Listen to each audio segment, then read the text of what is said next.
Giver by Lois Lowry. Narrated by Fraser, Readman. Chapter 13. Days went by, and weeks. Jonas learned, through the memories, the names of colors. And now he began to see them all, in his ordinary life, though he knew it was ordinary no longer. It would never be again. But they didn't last. There would be a glimpse of green, the landscaped lawn around the central plaza, a bush on the riverbank, the bright orange of pumpkins being trucked in from the agricultural fields beyond the community boundary. Seen in an instant, the flash of brilliant color, but gone again, returning to their flat and hueless shade. The giver told him that it would be a very long time before he had the colors to keep. "But I want them," Jonas said angrily. "It isn't fair that nothing has color." "Not fair?" The giver looked at Jonas curiously. "Explain what you mean." "Well," Jonas had to stop and think it through. "If everything's the same, then there aren't any choices. I want to wake up in the morning and decide things, a blue tunic or a red one." He looked down at himself, at the colorless fabric of his clothing. "But it's all the same, always." Then he laughed a little. "I know it's not important what you wear, it doesn't matter, but—" "It's the choosing that's important, isn't it?" the giver asked him. Jonas nodded. "My little brother—" he began and then corrected himself. "No, that's not accurate. He's not my brother, not really. But this new child that my family takes care of. His name's Gabriel?" "Yes, I know about Gabriel." "Well, he's right at the age where he's learning so much. He grabs toys when we would hold them in front of him. My father says he's learning small muscle control, and he's really cute." The giver nodded. "But now that I can see colors, at least sometimes, I was just thinking, what if we could hold up things that were bright red or bright yellow and he could choose, instead of the sameness? He might make wrong choices." "Oh." Jonas was silent for a minute. "Oh, I see what you mean. It wouldn't matter for a new child's toy, but later it does matter, doesn't it? We don't dare to let people make choices of their own." "Not safe?" the giver suggested. "Definitely not safe," Jonas said with certainty. "What if they were allowed to choose their own mate and chose wrong? Or what if," he went on, almost laughing at the absurdity, "they chose their own jobs?" "Frightening, isn't it?" the giver said. Jonas chuckled. "Very frightening. I can't even imagine it. We really have to protect people from wrong choices." "It's safer." "Yes," Jonas agreed, "much safer." But when the conversation turned to other things, Jonas was left, still, with a feeling of frustration that he didn't understand. He found that he was often angry now, irrationally angry at his group mates, that they were satisfied with their lives which had none of the vibrance his own was taking on. And he was angry at himself, that he could not change that for them. He tried. Without asking permission from the giver, because he feared, or knew, that it would be denied, he tried to give his new awareness to his friends. "Asher," Jonas said one morning, "look at those flowers very carefully." They were standing beside a bed of geraniums planted near the Hall of Open Records. He put his hands on Asher's shoulders and concentrated on the red of the petals, trying to hold it as long as he could, and trying at the same time to transmit the awareness of red to his friend. "What's the matter?" Asher asked uneasily. "Is something wrong?" He moved away from Jonas's hands. It was extremely rude for one citizen to touch another outside of family units. "No, nothing. I thought for a minute that they were wilting, and we should let the gardening crew know that they needed more watering." Jonas sighed and turned away. One evening he came home from his training weighted with new knowledge. The giver had chosen a startling and disturbing memory that day. Under the touch of his hands, Jonas had found himself suddenly in a place that was completely alien, hot and windswept under a vast blue sky. There were tufts of sparse grass, a few bushes and rocks, and nearby he could see an area of thicker vegetation, broad, low trees outlined against the sky. He could hear noises, the sharp crack of weapons. He perceived the word guns, and then shouts and an immense crashing thud as something fell, tearing branches from the trees. He heard voices calling to one another. Peering from the place where he stood hidden behind some shrubbery, he was reminded of what the giver had told him, that there had been a time when flesh had different colors. 2 of these men had dark brown skin, the others were light. Going closer, he watched them hack the tusks from a motionless elephant on the ground and haul them away, spattered with blood. He felt himself overwhelmed with a new perception of the color he knew as red. Then the men were gone, speeding toward the horizon in a vehicle that spit pebbles from its whirling tires. One hit his forehead and stung him there. But the memory continued, though Jonas ached now for it to end. Now he saw another elephant emerge from the place where it had stood hidden in the trees. Very slowly, it walked to the mutilated body and looked down. With its sinuous trunk, it stroked the huge corpse. Then it reached up, broke some leafy branches with a snap, and draped them over the mass of torn, thick flesh. Finally, it tilted its massive head, raised its trunk, and roared into the empty landscape. Jonas had never heard such a sound. It was a sound of rage and grief, and it never seemed to end.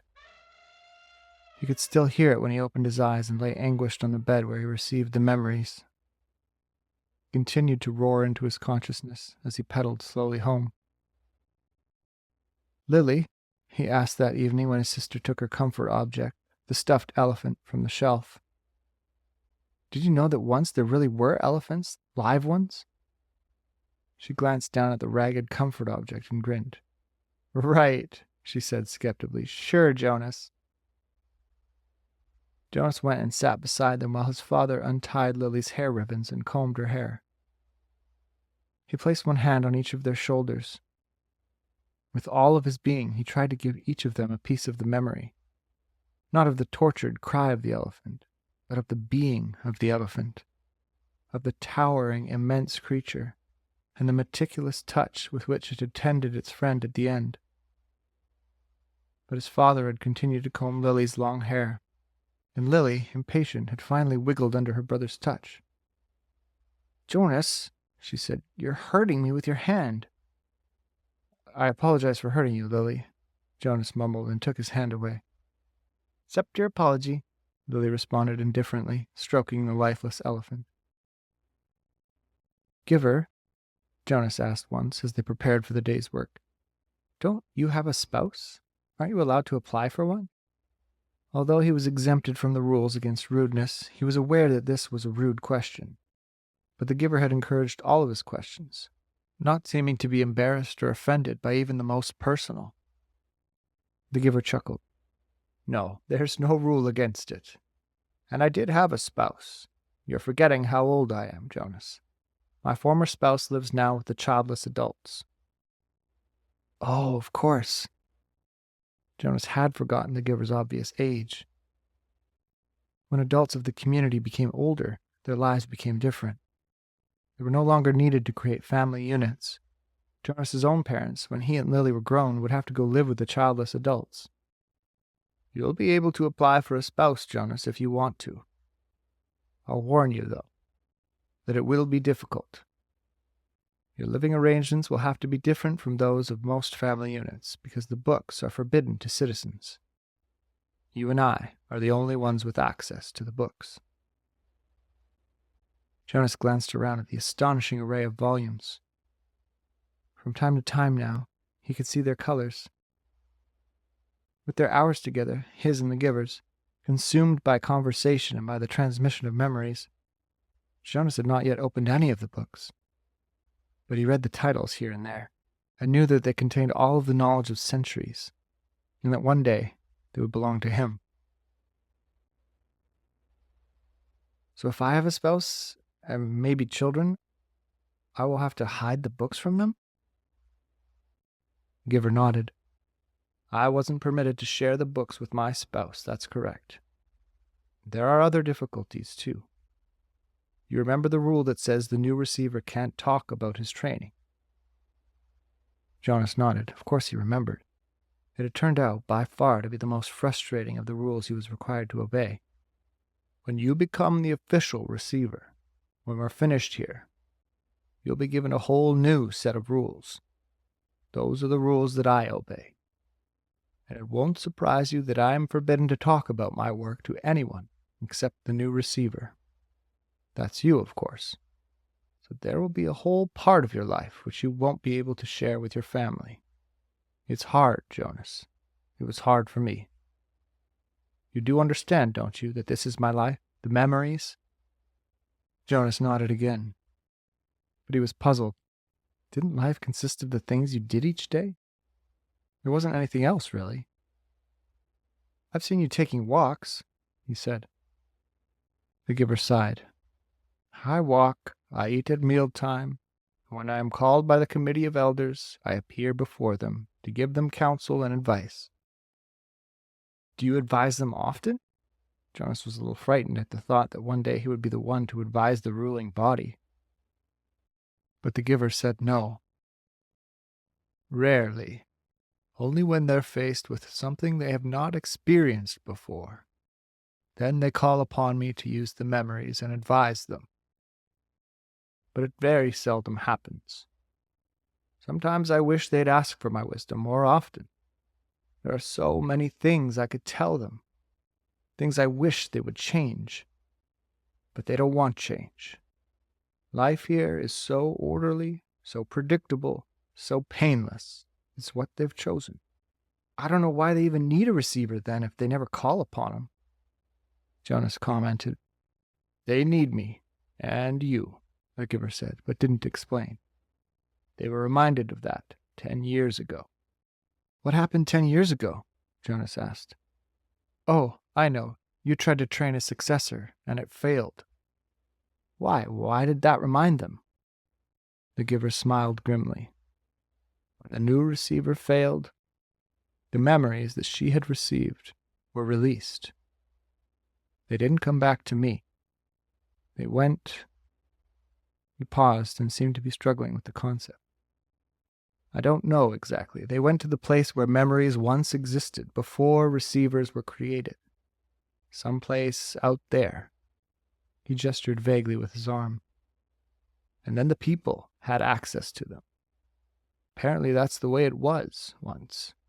Everyone had access to memories. It was chaos, he said. They really suffered for a while.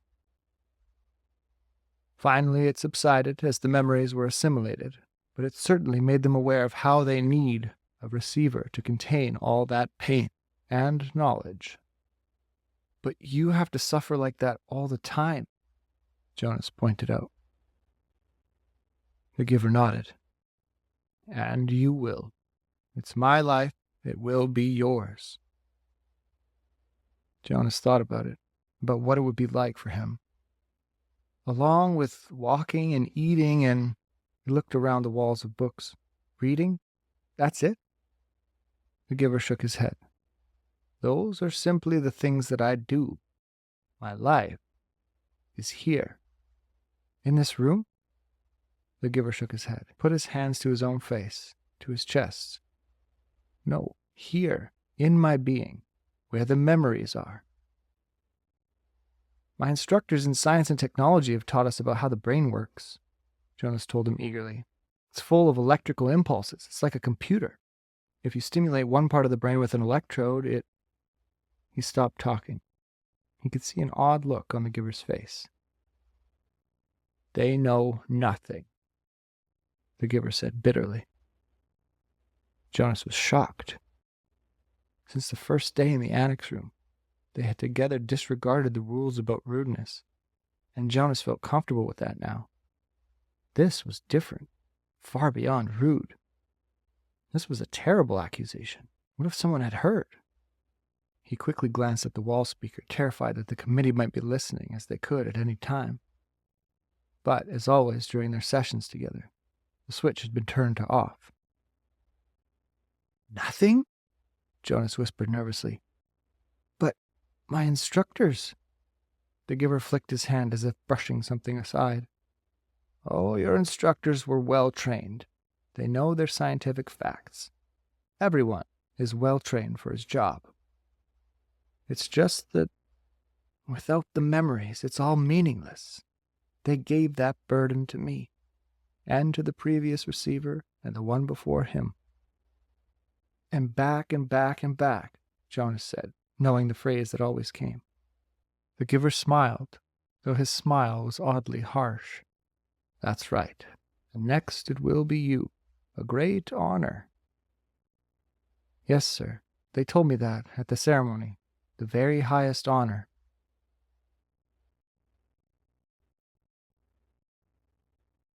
Some afternoons the giver sent him away without training.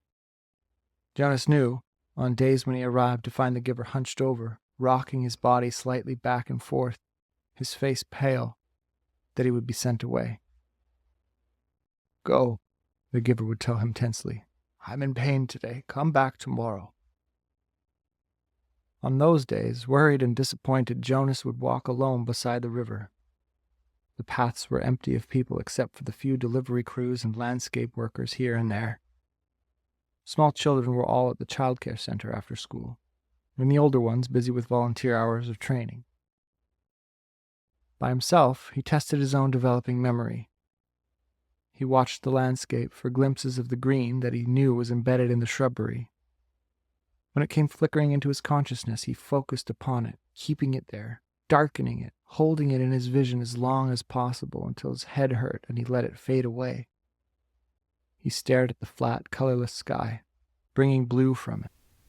He remembered sunshine, until finally, for an instant, he could feel warmth. He stood at the foot of the bridge that spanned the river, the bridge that citizens were allowed to cross only on official business. Jonas had crossed it on school trips, visiting the outlying communities, and he knew that the land beyond the bridge was much the same, flat and well-ordered, with fields for agriculture. The other communities he had seen on visits were essentially the same as his own. The only differences were slightly altered styles of dwellings, slightly different schedules in the schools. He wondered what lay in the far distance, where he had never gone. The land didn't end beyond those nearby communities. Were there hills elsewhere? Were there vast wind-torn areas like the place he had seen in memory, the place where the elephant died? "Giver," he asked one afternoon following a day when he had been sent away, "what causes you pain?" When the giver was silent, Jonas continued. "The chief elder told me at the beginning that the receiving a memory causes terrible pain. And you described for me that the failure of the last new receiver released painful memories to the community. But I haven't suffered, giver, not really." Jonas smiled. "Well, I remember the sunburn you gave me on the very first day, but that wasn't so terrible. What is it that makes you suffer so much? If you gave some of it to me, maybe your pain would be less." The giver nodded. "Lie down," he said. "It's time, I suppose. I can't shield you forever. You'll have to take it all on eventually. Let me think," he went on when Jonas was on the bed, waiting, a little fearful. "All right," the giver said after a moment. "I've decided. We'll start with something familiar. Let's go once again to a hill and a sled." He placed his hands on Jonas's back.